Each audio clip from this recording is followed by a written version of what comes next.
मोना नूरी और हामिद की चाहत थी, जबकि मोना की चाहत विश्वजीत था। मोना ने उन दोनों से किनारा कर लिया तो नूरी को लगा कि मोना उसके हाथ से निकल रही है। अपनी चाहत को वापस पाने के लिए उसने जो किया वो बहुत ही खतरनाक था। अस्सलामुअलैकुम दोस्तों, मैं बिन्ते ज़रीन आप सबका आज की इस नई घटना में नए वीडियो में स्वागत करती हूँ। दोपहर का खाना खाकर आराम कर रही मोना की नज़र दीवार घड़ी पर पड़ी तो वह झटके से उठी और अलमारी खोलकर अपनी पसंद के कपड़े निकालने लगी।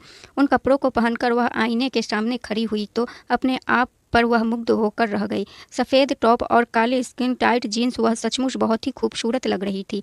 अपने उस खूबसूरती पर उसके होंठ स्वयं ही खिल उठे। मोना तैयार होकर घर से निकली तो खुद ब खुद उसके कदम उस ओर बढ़ गए जहाँ वह रोज़ अपने बॉयफ्रेंड विश्वजीत से मिलने जाती थी।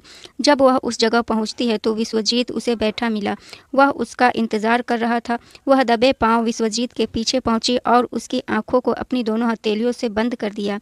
अचानक घटी इस घटना से विश्वजीत हड़बड़ाया जरूर, लेकिन तुरंत ही जान गया कि मोना आ गई है। उसने मोना के हाथों को आंखों से हटाकर उसकी ओर देखा तो देखता ही रह गया। मोना ने चुटकी लेते हुए कहा, इस तरह क्या देख रहे हो, पहले कभी नहीं देखा क्या? क्या बात है भाई, आज तो तुम बिजली गिरा रही हो। लगता है आज सुबह से तुम्हें बेवकूफ़ बनाने के लिए कोई और नहीं मिला। मोना, मैं तुम्हें बेवकूफ़ नहीं बना रहा हूँ, सचमुच आज तुम बहुत ही खूबसूरत लग रही हो। हीरे को अपनी चमक का एहसास थोड़ी ही होता है, उसे तो जौहरी ही पहचानता है। अच्छा जौहरी साहब, अब आपने हीरे की पहचान कर ली है तो अब जरा यह भी बता दीजिए कि हीरा असली है या नकली है? हीरा नकली होता तो मैं उसे हाथ ही नहीं लगाता। हाँ, हीरा भले ही असली था लेकिन अभी तक तराशा नहीं था, इसलिए पत्थर जैसा था। अब मैंने इसे तराश दिया तो इसकी खूबसूरती और चमक दुगनी हो गई। विश्वजीत ने मोना की आंखों में आंखें डालकर कहा। मोना को उसकी बात की गहराई समझते देर नहीं लगी, इसीलिए वो लजाकर उसने नज़रें झुकाकर कहा, यह हीरा तुम्हारे गले में सजना चाहता है। विश्वजीत ने मोना का हाथ अपने हाथ में लेकर बड़े ही विश्वास के साथ कहा, मोना, हम दोनों की यह चाहत जरूर पूरी होगी। हम अपने बीच किसी को नहीं आने देंगे। अगर किसी ने आने की कोशिश की तो उसे अपनी जान से भी हाथ धोना पड़ेगा। मोना विश्वजीत के प्यार के जुनून को देखकर जहां खुश हुई, वहीं उन दोनों को छिपकर देख रहे दो आंखों में खून उतर आया। इसके बाद उसने जो निश्चय किया वह विश्वजीत के लिए ठीक नहीं था। आगे क्या हुआ यह जानने से पहले आइए हम सब थोड़ा इस कहानी के पात्रों के बारे में जान लेते हैं। मोना दिल्ली के करकरडुमा की रहने वाली थी। उसके पिता वकालत करते थे, वह हिंदू थे, जबकि उनकी पत्नी यानी कि मोना की मां मुस्लिम थी। वकील साहब की यह दूसरी शादी थी। मोना उनकी इकलौती संतान थी जिसे वह बेहद लाड प्यार से पाल रहे थे। माँ बाप के लाड प्यार और विचारों का मोना पर पूरा असर था। लड़कों से दोस्ती करना, उनके साथ घूमना उसके लिए आम बात थी।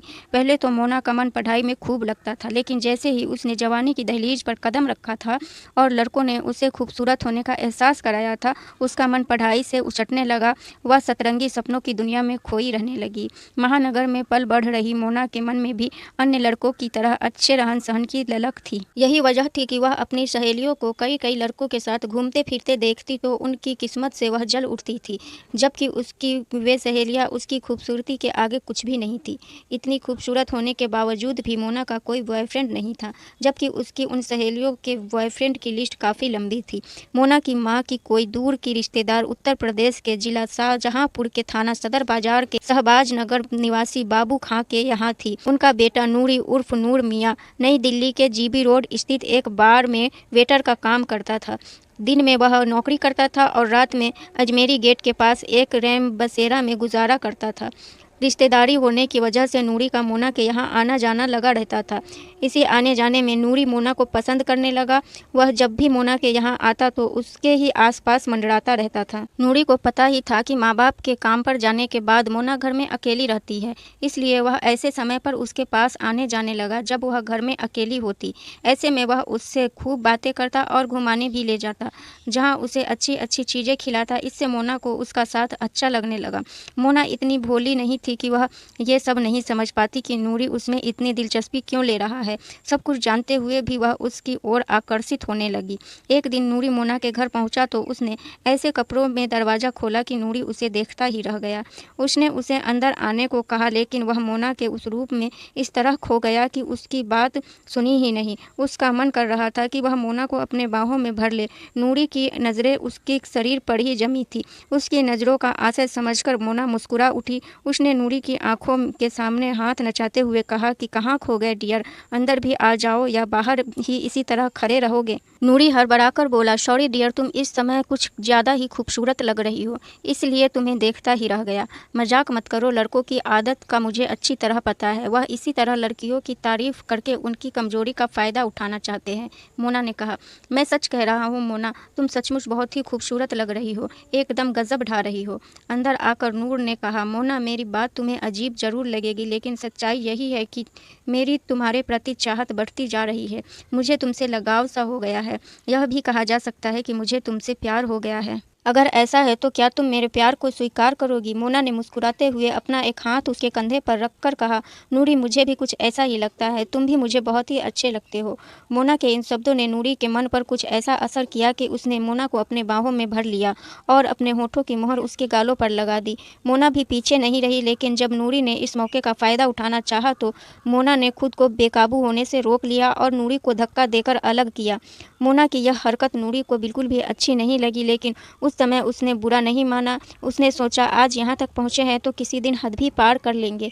दूसरी ओर मोना जब सामान्य हुई तो बोली, प्लीज़ नूरी, यहाँ तक तो ठीक है, लेकिन इसके आगे बढ़ने की कभी भी कोशिश मत करना। ठीक है, लेकिन जब हमारे दिल मिल चुके हैं तो शरीर के मिलने में क्या दिक्कत है?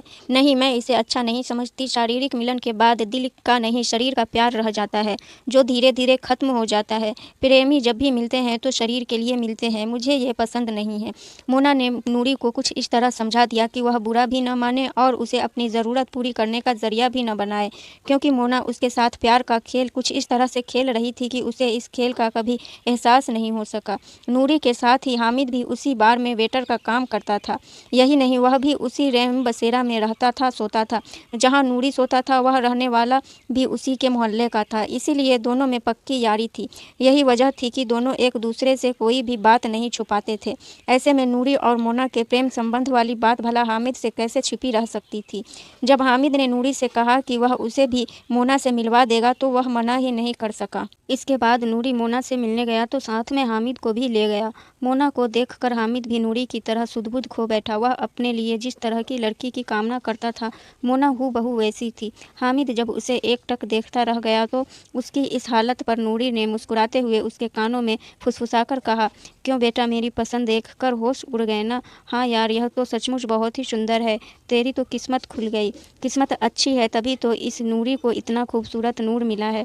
दोनों को फुसफुसाकर बात करते हुए देखकर मोना ने पूछा, तुम दोनों आपस में इस तरह क्या खुसर-फुसर कर रहे हो? कुछ नहीं मोना, तुम्हें देखकर यह होश खो बैठा है, इसलिए इसे होश में ला रहा था। यह सुनकर मोना खिलखिलाकर हंस पड़ी। उसकी हंसी ने दोनों के दिलों पर तीर चला दिए। उस दिन हामिद और मोना में भी दोस्ती हो गई। उसके बाद हामिद भी मोना से अकेले में मिलने लगा। उसे भी मोना से मोहब्बत हो गई तो वह भी अपनी कमाई उस पर लुटाने लगा। मोना उसे भी बड़े प्यार से पेश आती थी, जिसे हामिद अपने लिए प्यार समझने लगा था। दोनों दोस्त एक ही लड़की के साथ समय बिताने के साथ साथ जिंदगी बिताने के सपने देखने लगे थे, जबकि मोना को उन दोनों में से किसी से प्यार नहीं था। नूरी और मोना के बीच चल रहे चक्कर के बारे में जल्दी ही उसके तीसरे दोस्त विश्वजीत सिंह को भी पता चल गया। वैसे भी इस तरह की बातें कहाँ जल्दी छिपती है, खासकर दोस्तों के बीच तो बिल्कुल भी नहीं। विश्वजीत सिंह उत्तर प्रदेश के जिला गाजीपुर के थाना मरहद के गांव डंडापुर का रहने वाला था। उसके पिता ओम प्रकाश सिंह एक स्थानीय इंटर कॉलेज में चपरासी की जॉब करते थे। परिवार में मां ममता के अलावा एक बड़ी बहन संध्या भी थी और एक छोटा भाई विश्वजीत था। संध्या का विवाह हो चुका था, जबकि सर्वजीत अभी पढ़ाई कर रहा था। 22 वर्षीय विश्वजीत बीकॉम करके दिल्ली आ गया था। दिल्ली में उसे अजमेरी गेट के पास एक रैम बसेरा में केयर टेकर की नौकरी मिल गई थी। उसे वहाँ से जो भी वेतन मिलता था वह उसे अपने ऊपर खर्च करता था। उसे महंगे कपड़े पहनने और अच्छा खाने पीने का शौक था। ठीक ठाक कपड़े पहनकर वह किसी रईस ज़्यादा से कम नहीं लगता था। इसकी एक वजह यह भी थी कि वह स्मार्ट तो था ही, पढ़ा लिखा भी था। विश्वजीत को देखकर लोग यही अंदाजा लगाते थे कि यह किसी अच्छे घर का लड़का है। वह रहता भी रौब के साथ था, दबंगई उसके स्वभाव में थी, इसलिए जल्दी उससे कोई उलझने की कोशिश नहीं करता था। वैसे भी वह किसी से नहीं डरता था। नूरी और हामिद उसी रैम बसेरा में सोने आते थे जहाँ का केयर टेकर विश्वजीत था। इस तरह रोज रोज मिलने जुलने में नूरी किसी लड़की से मिलता जुलता है, इस बात की जानकारी विश्वजीत को हुई तो उसने भी नूरी से कहा कि वह उसे भी उस लड़की से एक बार मिलवा दे। नूरी उसे इनकार नहीं कर सकता था, इसलिए उसे विश्वजीत को मोना से मिलवाना ही पड़ा। जिस दिन मोना और विश्वजीत एक दूसरे से मिले उसकी नज़रें एक हुए बिना नहीं रह सकी। स्मार्ट विश्वजीत को पहली ही बार देखकर मोना के होश उड़ गए। वह होश खो बैठी। अभी तक वह दूसरों की चाहत थी, लेकिन विश्वजीत को देखकर पहली बार उसे अपनी चाहत का एहसास हुआ। उसका दिल इस तरह मचल उठा कि वह विश्वजीत के सीने से लग जाए। यही वजह थी कि उसकी चाहत उसकी नज़रों में साफ झलक उठी थी, जिसे विश्वजीत को पढ़ने में देर नहीं लगी। विश्वजीत मोना की झील सी आंखों में डूबता चला गया। उस दिन नूरी ने दोनों का परिचय कराया तो कुछ बातें भी हुई। इसके बाद फिर मिलने का वादा करके दोनों अपने अपने रास्ते चले गए, लेकिन वे एक दूसरे को पल भर के लिए भी नहीं भुला सके। दोनों में दोबारा मिलने की चाहत थी, इसीलिए जल्दी ही उन दोनों की दोबारा मुलाकात हो गई। इस बार केवल वही दोनों थे। विश्वजीत मोना को एक महंगे से रेस्टोरेंट में ले गया। विश्वजीत ने बातचीत में मोना को बताया था कि उसका खुद का एक होटल है और गांव में उसके पास काफ़ी पुश्तैनी ज़मीन जायदाद है, इसलिए उसे किसी बात की चिंता नहीं है। विश्वजीत के मोह पास में बंधी मोना ने उसकी बातों पर आंख मूंद कर विश्वास कर लिया। विश्वजीत बहुत बड़ा खिलाड़ी तो नहीं था, लेकिन इतना तो जानता ही था कि लड़कियों को किस तरह से जाल में फंसाया जाता है। उसने मोना के सामने अपनी रईसी की ऐसे झंडे गाड़े थे कि वह उसे अपना हमसफ़र बनाने के बारे में सोचने लगी थी। मोना के हिसाब से विश्वजीत सुंदर और स्मार्ट तो था ही, साथ ही उसके पास पैसा और पावर भी था, इसलिए उसमें वह ज़रूरत से ज़्यादा रुचि लेने लगी। विश्वजीत को जब पूरा विश्वास हो गया कि मोना अब पूरी तरह से उसके प्रभाव में आ गई है, तो उसने मोना के हाथ को अपने हाथों में लेकर कहा, मोना, मैंने जिस तरह की लड़की की कल्पना की थी तुम ठीक वैसी ही हो। जब से तुमसे दोस्ती हुई है मेरी सोच ही नहीं बदल गई, बल्कि जीने का रंग ढंग ही बदल गया। तुम खूबसूरत ही नहीं बल्कि सलीके वाली भी हो। तुम्हारी आदतें, बातचीत इतनी प्यारी लगती है कि मन करता है कि हर पल तुम्हारे साथ ही रहूं। तुमसे अलग होने पर एक एक पल सदियों जैसा लगता है। मैं यह जानना चाहता हूं कि जो भावनाएं मेरे मन में हैं, क्या वही तुम्हारे मन में भी है? विश्वजीत के इन जज्बातों को सुनकर मोना ने विश्वजीत की आंखों में झांकते हुए कहा, विश्वजीत, तुम्हारे लिए मेरे मन में भी वही सब है जो तुम्हारे मन में है। मैं तुमसे मन की बात नहीं कहना चाहती थी, लेकिन यह सोच कर कि कहीं पता नहीं कि तुम मेरे बारे में क्या सोचोगे, क्योंकि अगर तुम मेरे मन की बात समझ न पाए तो मैं टूट जाऊंगी। आज तुम्हारे मन की बात जानकर मैं बहुत खुश हूँ। मैं भी तुम्हारे साथ जिंदगी बिताने के सपने देख रही हूँ, जो आज पूरा हो गया। इसके बाद दोनों का प्यार तेजी से परवान चढ़ने लगा। विश्वजीत को पता था कि मोना की नूरी और हामिद से भी दोस्ती है, फिर भी उसके मन में उनके लिए कोई दुर्भावना नहीं थी। वह मोना के प्यार को पाना चाहता था, इसलिए उसके सामने उसने स्वयं को बहुत बड़ा रईस बताया था। लेकिन जब उसका प्यार बढ़ा तो उसने सोचा कि वह मोना को अपनी सच्चाई बता देगा, जिससे कि बाद में कोई भ्रम न रहे। लेकिन उसी बीच कुछ ऐसा हुआ कि यह सब बताने से पहले ही सब कुछ खत्म हो गया। 16 नवंबर की सुबह 9 बजे उत्तर प्रदेश के जिला शाहजहांपुर की कोतवाली पुलिस को सुभाष नगर खुदराई मार्ग पर किसी युवक की सिरकटी लाश पड़ी होने की सूचना मिली, तो इंस्पेक्टर आलोक सक्सेना पुलिस टीम के साथ घटनास्थल पर पहुंच गए। सड़क के किनारे ही खून से सना धड़ पड़ा था, सिर का अता पता नहीं था। बिना सिर के धड़ पर चाकुओं के जख्म साफ साफ नजर आ रहे थे। पुलिस ने जख्मों को गिना तो वे 14 थे। पुलिस ने सिर की तलाश शुरू की तो थोड़े प्रयास के बाद सड़क के दूसरी ओर सिर भी मिल गया। कोतवाली पुलिस घटनास्थल और लाश की निरीक्षण कर रही थी कि क्षेत्रीय राजेश्वर सिंह भी मौके पर पहुंच गए। अब तक घटनास्थल पर शहर के आसपास के गांव के तमाम लोग इकट्ठा हो गए थे। पुलिस ने वहां एकत्र लोगों से मृतक की शिनाख्त करनी चाहिए, लेकिन कोई भी उसे पहचान नहीं सका। इससे पुलिस को लगा कि यह यहाँ का रहने वाला नहीं है, इसे यहाँ लाकर मारा गया है। लाश पर जो कपड़े थे वे ब्रांडेड थे। इससे अंदाजा लगाया गया कि मृतक ठीक ठाक घर का लड़का था। हत्या बड़ी ही बेरहमी से की गई थी। यह देखकर पुलिस को लगा कि यह हत्या प्रतिशोध के लिए की गई है। मामला प्रेम प्रसंग का नजर आ रहा था। पुलिस ने डॉग स्क्वाडर को भी बुला लिया था, लेकिन कुत्ता लाश सूंघकर थोड़ी दूर जाकर रुक गया। वहां पुलिस को खून से सनी एक पैंट मिली। पुलिस ने पैंट की तलाशी ली तो उसमें एक सिम बरामद हुआ, जिससे पुलिस ने कब्जे में ले लिया। इसके बाद पुलिस ने घटनास्थल की कार्रवाई निपटाकर लाश को पोस्टमार्टम के लिए भिजवा दिया। थाने लौटकर इंस्पेक्टर आलोक सक्सेना ने चौकीदार राधे श्याम को वादी बनाकर भादंबी की धारा 302, 201 के तहत अज्ञात के खिलाफ मुकदमा दर्ज करा दिया और मामले की जांच की जिम्मेदारी स्वयं संभाल ली। दोस्तों, पुलिस के पास जांच का एक ही जरिया था, मृतक की जेब से बरामद सिम। बरामद सिम की डिटेल्स निकलवाई गई तो पता चला कि वह उत्तर प्रदेश के जिला गाजीपुर के थाना मर्दह के गांव डंडापुर के रहने वाले ओम प्रकाश सिंह के बेटे विश्वजीत सिंह का है। पुलिस ने उक्त पते पर संपर्क करके परिजनों को बुलाया तो उन्होंने सबकी शिनाख्त विश्वजीत सिंह के रूप में कर दी। पूछताछ में उनसे पता चला कि विश्वजीत दिल्ली में रहकर नौकरी करता था। पुलिस ने बरामद सिम नंबर की कॉल डिटेल्स निकलवाई तो उसमें पुलिस को कुछ नंबरों पर संदेह हुआ। पुलिस ने उन नंबरों को सर्वेलेंस पर लगा दिया। आखिरकार सर्वेलेंस के माध्यम से मिली जानकारी के आधार पर शाहजहांपुर पुलिस की एक टीम दिल्ली पहुंची और थाना कमला मार्केट पुलिस के संपर्क किया। थाना कमला मार्केट के थाना प्रभारी ने एएसआई प्रमोद जोशी को कुछ सिपाहियों के साथ शाहजहांपुर से गई पुलिस टीम की मदद के लिए लगा दिया। शाहजहांपुर से गई पुलिस टीम ने एएसआई प्रमोद जोशी की मदद से 18 नवंबर को एक आदमी को गिरफ्तार किया। उसे कमला मार्केट थाने लाकर पूछताछ की गई तो उसने अपना नाम दीपक शर्मा बताया। वह हिमाचल प्रदेश के कांगड़ा जिले में थाना डेरा के रहने वाला रामपाल शर्मा का बेटा था। वह काफ़ी समय से दिल्ली में रह रहा था और सुपारी लेकर हत्याएं करता था। उस पर दिल्ली में हत्या के कई मामले दर्ज थे। दीपक से पूछताछ के बाद शाहजहांपुर के पुलिस के सामने विश्वजीत हत्याकांड की पूरी सच्चाई तो सामने आ गई, लेकिन शाहजहांपुर पुलिस उसे अपने साथ शाहजहांपुर नहीं ला पाई, क्योंकि दिल्ली पुलिस ने अपने यहाँ दर्ज एक मामले में उसे अदालत में पेश किया तो अदालत में उसे जेल भेज दिया। पुलिस दीपक को भले ही अपने साथ नहीं ला पाई थी, लेकिन उसने उन लोगों के नाम पुलिस को बता दिए थे जिन्होंने विश्वजीत की हत्या कराई थी। वे दोनों कोई और नहीं, विश्वजीत के रैम बसेरा में सोने वाले उसके दोस्त नूरी और हामिद थे। पुलिस को दीपक से शाहजहांपुर का उसका पता भी मिल गया था। पुलिस ने नूरी और हामिद की गिरफ्तारी के प्रयास किए तो 23 नवंबर की सुबह शाहजहांपुर रेलवे स्टेशन से नूरी को गिरफ्तार कर लिया गया। पुलिस ने उससे पूछताछ की तो उसने मोना के प्यार से लेकर विश्वजीत की हत्या तक की सारी कहानी सुना दी। पुलिस ने पूछताछ करके उसे अदालत में पेश किया, जहां से उसे जेल भेज दिया गया। इसके बाद पुलिस हामिद की गिरफ्तारी के प्रयास में लग गई। थोड़ी मेहनत के बाद 29 नवंबर की सुबह पंचपीर तिराहे से हामिद को भी गिरफ्तार कर लिया गया। हामिद ने हत्या की पूरी कहानी सुनाने के बाद वह चाकू भी बरामद कर दिया जिससे विश्वजीत की हत्या की गई थी। पूछताछ के बाद उसे भी जेल भेज दिया गया। इस पूछताछ में विश्वजीत की हत्या की जो कहानी सामने आई वह इस प्रकार थी। मोना विश्वजीत में प्यार हुआ तो मोना ने नूरी और हामिद से मिलना जुलना बंद कर दिया। उसने उनसे फ़ोन पर भी बातें करनी बंद कर दी। इससे उन्हें समझते देर नहीं लगी कि अब मोना को उनमें जरा सा भी रुचि नहीं रह गई। वह पूरी तरह से विश्वजीत की हो गई है।